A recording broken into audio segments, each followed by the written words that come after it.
You ready to get jammy with it with these prickly pear barrel cactus fruits?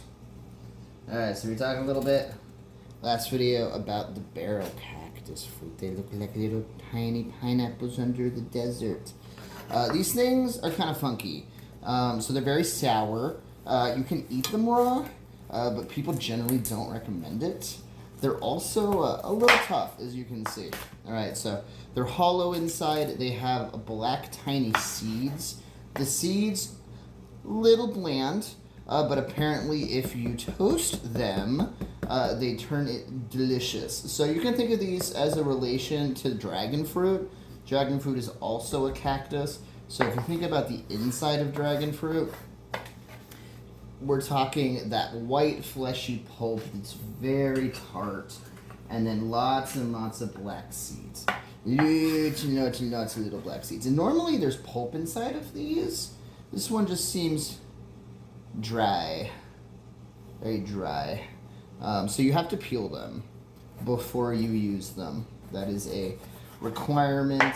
I don't have a vegetable peeler. I kind of feel more like a man when I cut them anyway like this. I'm like, look at my knife work. Isn't it glorious? Don't even hold my knife the right way. I'm like, for someone who actually worked in restaurants, I do have terrible knife skills. Didn't go to culinary school. Alright, so you can think about it kind of, again, like a mini pineapple. Like you can skin the outside, and then you're going to cut it open and core the inside out. Boop. Let's cut the sucker open. And like I said, these are pretty slimy. So they're slimy fruits. Not a lot of people are a big fan of the texture raw. So these are what the seeds look like. I'm gonna take the seeds and scoop them out, and then we're gonna toast them. And you can use that to like season like breads and put it in soups. In fact, what I'm doing with parts of these is I'm actually gonna dry them. I'm gonna dehydrate them in my oven, and then I am going to rehydrate them in soups and stews.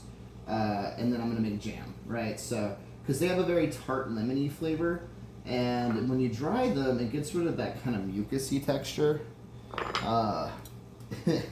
And then obviously when you put them in jam, they taste like lemons. It's very tart and lemony. So one thing before you dry fruit that you need to do, and this is a hack in the kitchen if you are not familiar anyway, is you need to put it in acidified water, which means you got to squeeze a lemon or put some vinegar, put some acid into this water, and then you need to put your stuff in it.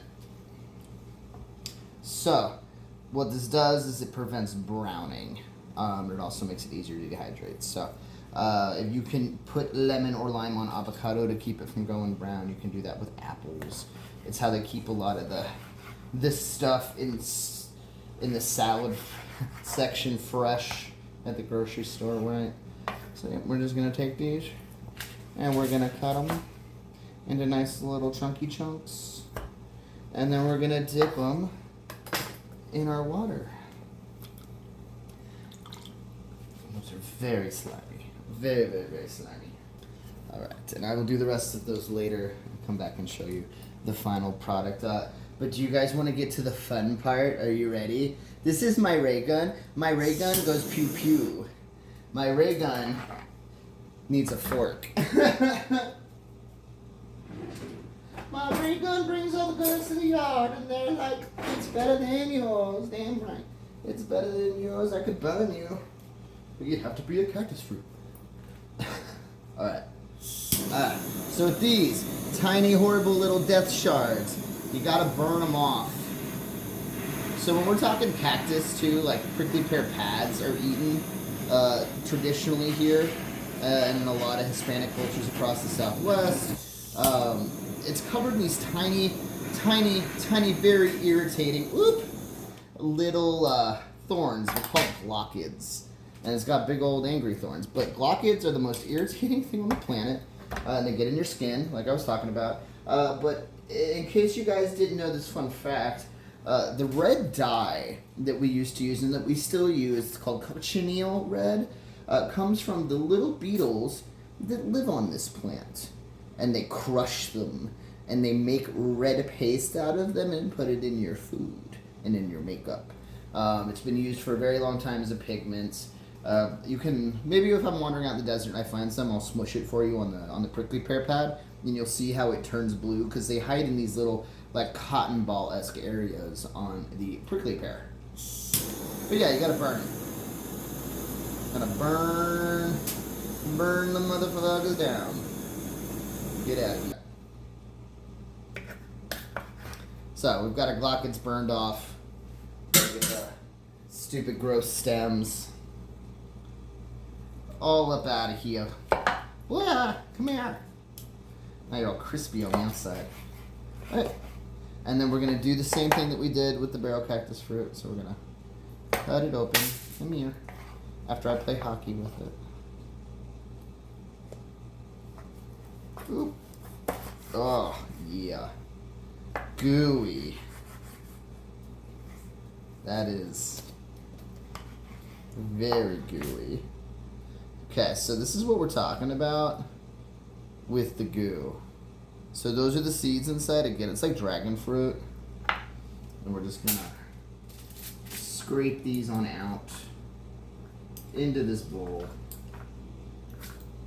Think of it like a pepper. Scoop. I'm not doing a very good job. Whoop. Alright, well you're just not being helpful here. Alright, into the bowl. We're gonna scoop number 2. It's like forbidden caviar. Cactus caviar. Alright, that was much better. Alright. Much better. Look at you, aren't you all nice? So yeah, this is what it looks like when it's been scooped into the water. And this stuff, you gotta be really careful when you're harvesting prickly pear, because it is regulated in certain areas. Like you need a license to harvest it. So, you know, because it's popular here. People all over the U.S. know what a prickly pear is, and it's sold in a lot of our shops as like a kitschy thing. So just be aware. Like I didn't take a lot because I could only find a couple plants in the area I was harvesting. So you got to think about being sustainable too. Like you don't need to take it all. So I just took a couple because I'm experimenting. I'm having a good time. I'm not out here like getting crazy on it. So yeah, and then this is the cactus fruit again. It's been toasted, going into the acid water. And then I will see you guys when I'm all done with this. And we're back. So I have cut all of these little fruits into little pieces and scooped all the seeds out that I could.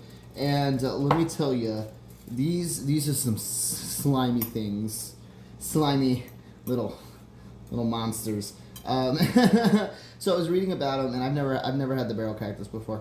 And people were like, yeah, it's really tart. You know, we can use it to make jams. It's got a lemony taste to it. A lot of people you can eat it raw. Wrong. It's slimy, celery, little bit of mushy apple texture, and then it tastes vaguely like a lemon LaCroix.